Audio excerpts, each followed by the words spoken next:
우리는 어제와 그제 오늘까지 3일에 걸쳐서 14장, 15장, 16절을 통하여서 아사라고 하는 남유다의 왕을 우리가 함께 생각해 보고 있습니다.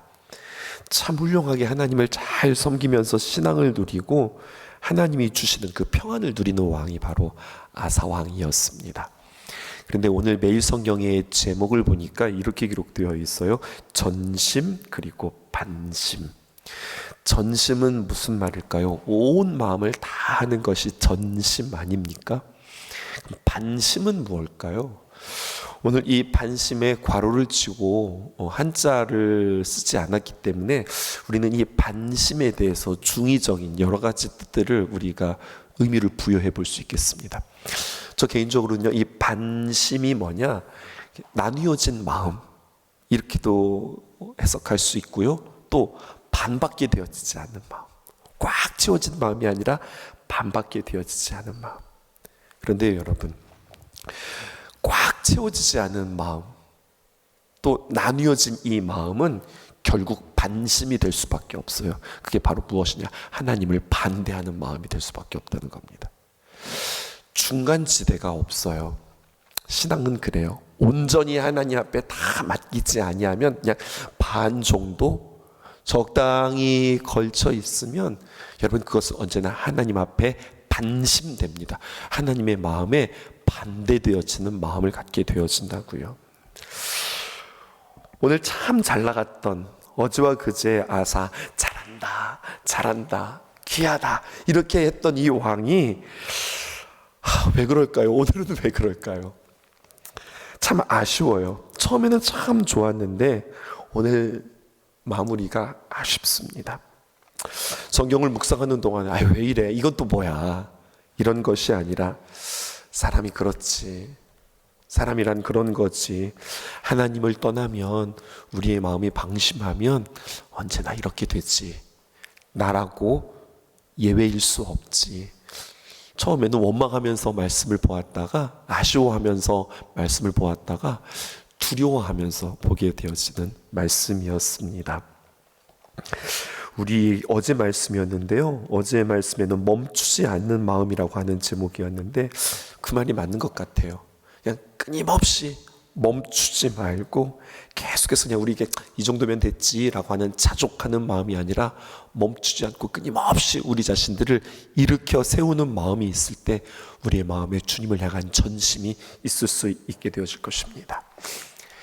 남유다 왕국과 북이스라엘, 북왕국을 우리가 함께 비교하면서 살펴보고 있는데 남왕국의 특징은요, 그래도 하나님이 그들과 함께 하세요.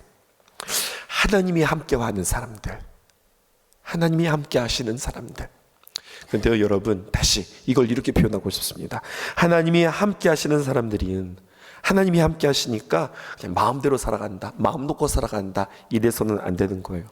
하나님이 함께 하시니, 하나님이 주목하시고 특별히 남왕국 하나님께서 그들을 붙잡고 계시니 그만큼 그들도 하나님 앞에 책임지는 삶 살아가야 합니다. 거룩한 책임감이 그들에게 있어야 되는 거예요. 그러니까 우리가 하나님 안에서 권리를 누리고 특권을 누릴 때 하나님께서 우리에게 평안 주시고 우리의 기도를 형통하게 할 때에 감사하다, 하나님께서 함께 해주시니 이렇게 좋은 일들이 있네, 이것으로 끝나는 것이 아니라 하나님께서 우리에게 귀한 은혜들을 베풀어 주시고 하나님 안에서 우리가 귀한 특권을 누릴 때 우리가 항상 해석해야 되는 것은 그 권리와 특권뿐만 아니라 우리에게는요 거룩한 책임도 있어야 된다고 하는 거죠. 그런데 이 남유다 왕 아사가 이 책임을 놓친 것 같아요. 왜 놓쳤을까요? 오늘 본문 함께 보실게요. 남유다 왕은 지금 아사 왕입니다. 그리고 북이스라엘의 왕은 바사입니다. 항상 남왕국과 북이스라엘 항상 비교한다고 그랬죠. 북이스라엘을 좀 생각해 볼까요? 남과 북이 갈려지면서 솔로몬의 아들은 르호보암이었고 그리고 북왕국은 여로보암이었습니다. 여로보암이 얼마 통치하지 못했어요. 여로보암 아들이 나답이었습니다. 그런데요, 나답이 왕이 되다가 오늘 바하사가 이 나답을 죽이고 세 번째 왕이 되는 거예요. 북이스라엘 이야기입니다. 그리고 바사가 이 왕을 죽이고 자기가 왕이 되었으니 얼마나 흉포한 자겠어요. 그리고 그의 아들 엘라가 왕이 되었고, 또 그 엘라를 죽이고 시므리가 왕이 되었는데, 시므리가 왕이 되는 지 약 한 7일 정도 뒤에, 그 뒤에 오므리에 의하여 죽임을 당하고 오므리가 왕이 되고, 그리고 그 오므리 아들 아합이 왕이 됩니다. 엄청 사람들이 많죠. 지금 여로보암, 나답, 바사, 엘라, 시므이, 오므리, 아합, 7 왕이 정신없이 바뀌어지는 그 상황 속에서 남유다는 하나 왕, 아사만 계속해서 지금 통치하고 있어요. 비결은요, 북쪽이 저렇게 정신없을 때 남쪽에서는 약 41년간 이 아사 왕이 통치하였다. 왜요? 무슨 특별함이 있었을까요? 하나님과 함께 하셨기 때문에 그렇습니다. 하나님이 지켜주시기 때문에 그랬어요. 그런데요, 하나님이 지켜주셨던 그 아사 왕이 그 하나님 앞에 책임감을 가지고 그 하나님의 귀한 은혜를 가지고 마음을 지켜야 했는데 그 마음이 흔들려요. 어떻게 흔들렸는가? 1절 보실게요. 아사 왕 제36년에, 왕이 된 지 36년 됐으니까 굉장히 오래 통치한 거죠.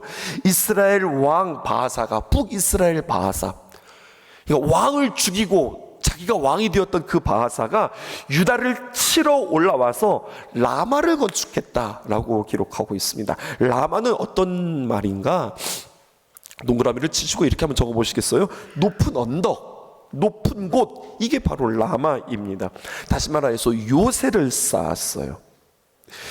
이스라엘과 그리고 예루살렘 바로 위쪽 한 8km 정도 띄어진 곳에 라마를 세운데, 요새를 세웠다, 그냥 단순히 요새를 세웠다고 하는 뜻이 아닙니다. 결국 이 요새를 세움으로 말미암아 북쪽에서 아래로 내려오는 그 이스라엘, 북이스라엘 사람들을 막는 일이 이 라마를 통하여서 있었던 거예요. 적절한 표현은 아니지만 북에서 남으로 내려오지 못하도록 우리가 38선을 그은 것처럼, 38선이 요새는 아니지만 이렇게 철장을 치는 것으로 요새를 만들어 말미암아 북쪽에서 남쪽으로 내려오지 못하게 했다고요. 무슨 말인가 하면, 북쪽에서 볼 때 말입니다, 남쪽의 아사가 하나님을 잘 섬기고 나라가 평안하니 북쪽에서 볼 때는 보이는 거예요. 저기는 뭐가 다르다. 그리고 북이스라엘 사람들이 스스로 해석을 하는 겁니다.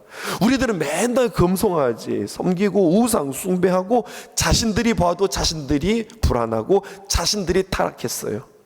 남유다는 신앙의 순수성을 유지하고 있어요. 그리고 남유다에는 무엇이 있습니까?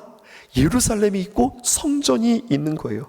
그것을 보고서 수많은 북이스라엘 사람들이 남쪽으로 남하합니다. 마치 북한 사람들이 우리 남쪽으로 넘어오듯이 그들이 그렇게 계속해서 넘어오는 거예요. 이러한 현상이 벌어질 때요, 점점 남쪽의 사람들은 생각보다 사람들이 많아지기 시작합니다. 북쪽 사람들은 적어져요. 그러니까 북쪽의 왕 바하사가 불안해서 바하사가 이 라마를 건축해서 예루살렘에 내려가는 그 길을 막아버린 겁니다. 더 이상 북쪽 사람들이 내려가지 못하도록. 그러니까 38선 그었다 생각하시면 되는 거예요. 그런데요, 이때부터 이상해지기 시작합니다. 뭐가 이상하냐? 북쪽 사람들이 남쪽으로 내려온다, 이 이야기는 남쪽이 더 좋고 남쪽이 더 잘한다는 이야기예요. 맞죠? 결국 자기가 북쪽 왕들보다 더 잘하고 있다고 하는 것을 증명해 보일 수 있는 뭔가가 있었는데, 이 라마가 딱 막혀서 더 이상 북쪽에 있는 사람들이 남쪽으로 내려오지 못한다? 아사 마음이 서운한 거예요. 속상한 거예요. 흔들리기 시작하는 겁니다. 아니, 자꾸 넘어와야 되는데, 그래서 우리 사람들이 많아져야 되는데, 그래서 야, 아사가 잘해, 아사 왕이 잘해, 저 나라가 평안해, 자꾸 넘어오는 것들을 통하여서 자기의 존재감이 인정받아야 되는데 이게 딱 막혔으니 이게 안 넘어오니 이게 아쉬운 겁니다. 그러면 방법이 있죠. 2가지 정도의 방법이 있겠습니다. 첫 번째 방법은 무엇이냐? 오든 말든 그쪽에서 넘어오는 사람들을 포기하든지, 아니면 포기하고 싶지 않으면 어떻게 됩니까? 라마 건축하는 것을 막든지. 근데 이 아사는요, 이 두 가지의 길 가운데 무엇을 선택하냐? 아유, 넘어오든 말든 우리는 주님께서 주신 이 나라 잘 지키고 이 나라 굳건하게 세운다, 이것이 아니라 두 번째 길을 선택합니다. 북쪽에 있는 사람들이 더 많이 내려왔으면 좋겠다. 아이고, 저 사람들이 더 많이 내려왔으면 좋겠다, 이 마음이 있는 거예요. 그러기 위해서는 뭐 해야 되는 거예요? 저 라마 요새를 없애야 되는 겁니다. 고민합니다. 그러면은 저 라마 요새를 어떻게 없앨까? 거기도 두 가지 방법이 있어요. 첫 번째 방법은 뭐냐? 직접 가서 때려 부시는 거죠. 그러면은 요새가 없어지는 겁니다. 그런데 아사가 머리를 굴리기 시작합니다. 굳이 우리가? 그래서 어떻게 하냐면 다른 나라의 힘을 빌어서 북이스라엘을 압박해서 북이스라엘이 정신 못 차릴 때에 그때 라마 요새를 우리 것으로 삼는다, 이렇게 교묘한 정책을 쓰는 겁니다. 두 번째 방법을 선택했어요. 북쪽에서 내려오는 것을 포기하면 사실은 제일 깔끔했습니다. 내가 하나님 바라보고 왕의 사명 감당하지, 뭐 사람들이 뭐라고 이야기하든지 칭찬하든지, 사람들 많아졌어, 넘어왔어, 잘하고 있네, 그게 뭐가 중요해요? 아사 왕이 처음에 어떻게 했죠? 하나님 보시기에 하나님 기뻐하시면 그것으로 만족합니다 고백했던 왕이 아사인데 변했습니다. 포기하면 되는데 포기하지 못했어요. 그러면 라마를 공격하면, 직접 군사를 일으키면 좋은데 더 교묘한 방법, 어쩌면 더 쉬운 방법이라고 생각했어요. 그것은 바로 무엇이냐? 다른 나라에 조공을 바치고 그 나라에 힘을 쓰는 방법입니다. 그게 2절에 기록되어 있습니다. 보십시다. 아사가 여호와의 전과 곡간과 왕궁 곡간의 은금을 가져다가, 여보세요, 지금 뭐 하는 거예요? 지금 왕궁의 곡간뿐만 아니라 여호와의 전, 거기에 있는 곡간 자기 것처럼 쓰는 거예요. 이것들을 싹 다 끌어다가 다메섹에 있는 아람 왕 베나다드에게 이것을 갖다가 바칩니다. 그리고 뭐라고 이야기하느냐? 3절 보세요. 내 아버지와 당신의 아버지 사이에서와 같이 나와 당신 사이에 약조하자. 내가 당신에게 은과 금을 보내었노니 와서 이스라엘 왕, 북이스라엘을 말하는 거죠, 바하사와 세운 약조를 깨뜨려 그가 나를 떠나게 하라, 이렇게 이야기하는 겁니다. 지역적으로 보면 남유다, 당연히 남쪽에 있겠죠. 남유다 있고, 남유다 위에 북이스라엘 있고, 북이스라엘 위에 아람이 있습니다. 머릿속에 그려지실까요? 유다, 북이스라엘, 그 다음에 아람. 그러면 지정학적으로 볼 때에 아람은 남유다랑 칭할까요? 북이스라엘이랑 칭할까요?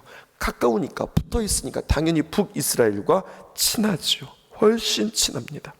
그런데 이 북이스라엘에게 조공을 바치고 바로 붙어 있으니까 이제는 남유다, 우리랑 한편 하자라고 하는 거예요. 그거 치고 내려와라, 이렇게 이야기하는 거죠. 굉장히 전략적이고 똑똑한 방법인 것 같지만 어리석은 방법입니다. 한 백성인데 저 나라를 쳐라, 형제 백성인데 저 나라를 치라, 이 문제를 풀겠다고 이방 아람을 끌어들여요. 여러분, 이것은 하나님께서 기뻐하는 방법이 아닙니다. 4절 보실까요? 베나닷이 아람 왕입니다. 아사 왕의 말을 듣고 아쉬울 게 없죠. 그의 군대 지휘관을 보내어서 이스라엘 성읍을 치되 이온과 단과 말마임과 납달리 모든 국고성을 쳤더니, 자, 이제 북이스라엘의 제일 북쪽에 있는 곳들을 치게 되어지는 겁니다. 북쪽에 있는 국경들이 다 무너지기 시작하는 겁니다. 그랬더니 바하사가, 이 북이스라엘에 있었던 바하사가 깜짝 놀라는 거죠. 이게 뭐야? 갑자기 우리를 친다고? 그래서 당연히 군사들을 모아 그 북쪽으로 쭉 끌고 올라가는 겁니다. 그래서 5절 보니까 지금 아사 왕 계획대로 되는 거예요. 바하사가 듣고 라마 건축하는 일을 포기하고 그 공사를 그친지라. 뜻대로 되는 겁니다. 자기의 생각대로 되는 겁니다. 아사 왕은 좋아하는 겁니다. 그리고 어떻게 합니까? 6절에 보니까 아사 왕이 6절 온 유다 무리를 거느리고 바하사가 라마를 건축하던 돌과 제목을, 이들이 지금 전쟁하려고 다 내려놓고 간 거잖아요. 그거 싹 다 가지고 왔어요. 그래서 자기들 걸로 챙겨서 운반하여다가 게바와 미스바를 건축합니다. 이게 웬 떡이야? 너무 신나요. 자기 뜻대로 지금 다 되고 있는 거예요. 게다가 그들이 놓고 한 모든 것들로 자기 나라들로 챙기고 있으니 너무 좋아요. 나라가 더 잘 살게 생겼어요. 더 평안을 누리게 생겼어요. 그런데요, 이게 사람 생각이죠. 사람의 계산이죠. 어느새 아사가 하나님 의지하지 않고 자신의 전략과 상황들을 보면서 자신의 이익들을 따지기 시작했습니다. 다른 나라의 왕을 의지하네요. 하나님 왕을 의지하는 것이 아니라 아람 왕을 의지합니다. 하나님 어떻게 하실까요? 언제나 말씀하세요. 기억하세요? 우리가 삐뚤어져 갈 때 요놈 봐라 하고서 확 조박는 것이 아니라 하나님 말씀하세요. 어떻게 말씀하십니까? 7절에 그때에 선견자 하나니가 언제나 하나님의 사람들을 보내서 유다 왕 아사에게 나와 그에게 이르되 왕이 아람 왕을 의지하고 왕의 하나님 여호와를 의지하지 아니하였으므로 아람 왕의 군대가 왕의 손에서 벗어났습니다. 여러분, 왕의 손에서 벗어났습니다. 이게 무슨 말일까요? 전에는 하나님이 아람 왕을 당신의 손에 붙여주셨습니다. 하나님이 왕의 손에 붙이셨던 그 아람 왕이 이제는 왕의 손에서 벗어났습니다. 무슨 말이에요? 그를 통치할 수 없습니다. 그를 좌지우지할 수 없습니다. 아람이 남유다 왕 아사의 말을 듣지 않게 되었다는 거예요. 왜요? 힘이 없었어요? 아니요. 성경은 우리에게 이렇게 이야기합니다. 당신에게서 하나님이 떠납니다. 더 이상 왕이 하나님을 의지하지 않고 아람 왕 의지했기 때문에 이제 그 아람 왕은 당신에게 있어서 더 윗자리를 차지하게 되어질 것입니다 말하는 거예요. 손에서 벗어났다. 그러면서 이야기가 계속 진행되어지죠. 8절 구스 사람과 룻 사람의 군대가 크지 아니하며 말과 병거가 심히 많지 아니하더이까 그러나 왕이 여호와를 의지하였으므로 여호와께서 왕의 손에 넘기셨나이다. 보세요 왕이시여. 숫자가 많고 병력이 많고 병거가 많고 말이 많아.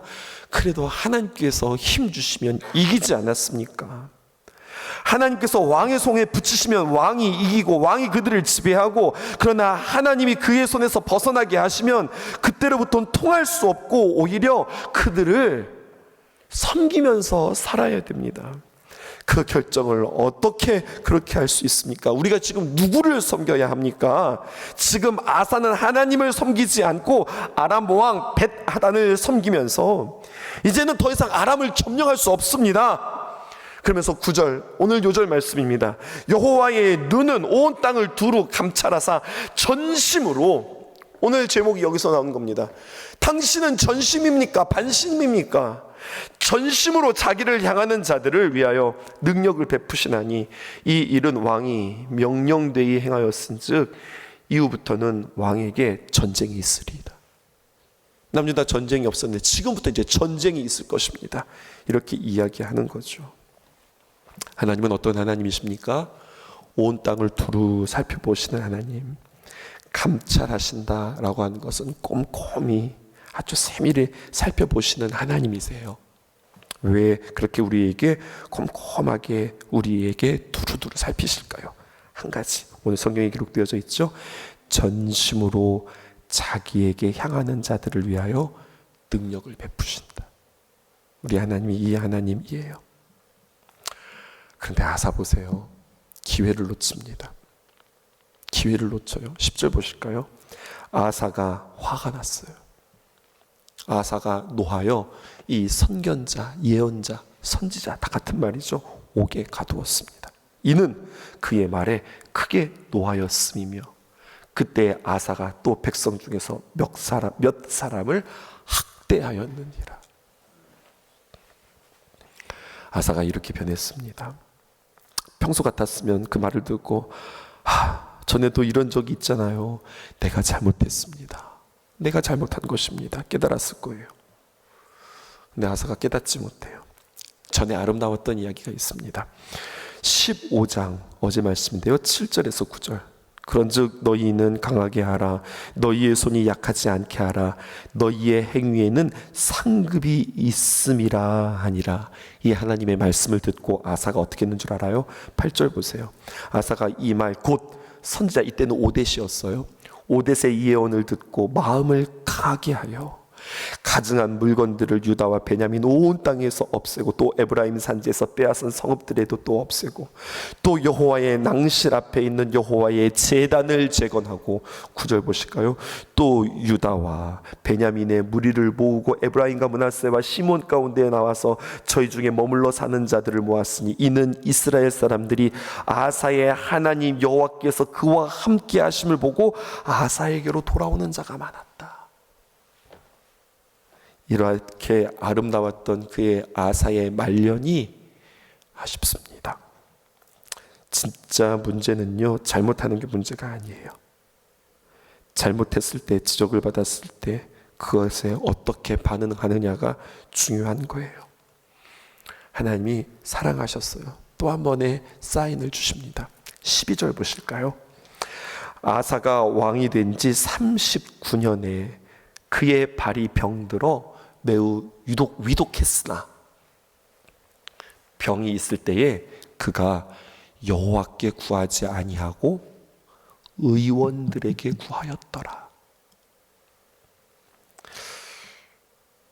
누구나 다 잘못할 수 있고 실수할 수 있습니다. 하나님도 아세요.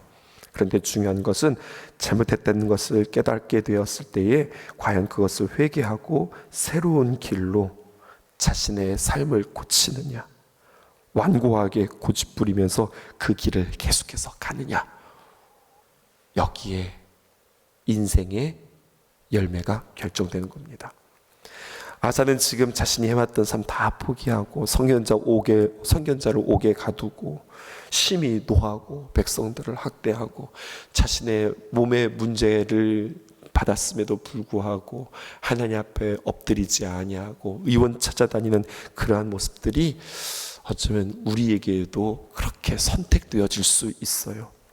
오늘도 우리의 삶 가운데 내가 누구를 찾는가, 누구를 붙잡는가, 누구를 우리보다 위에 놓을 것인가, 누구를 섬길 것인가 매우 중요합니다. 6절 말씀이라고 그랬는데요, 다시 한번 보고 마치십시다.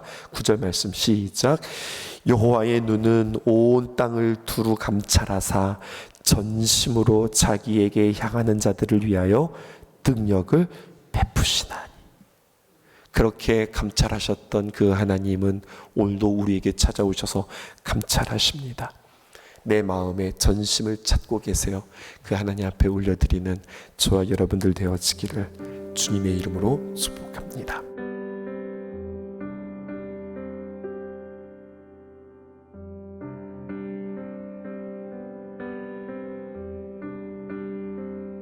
날 사랑하는 이 예수, 날 바라보는 이 예수, 날 지켜주는 이 예수, 날 용서하는 이 예수,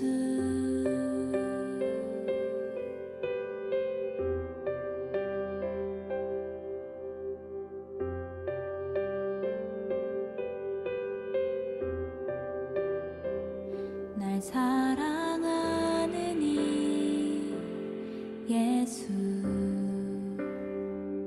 날 바라보는 이 예수, 날 지켜주는 이 예수, 날 용서하는 이 예수,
예수 날 용서하는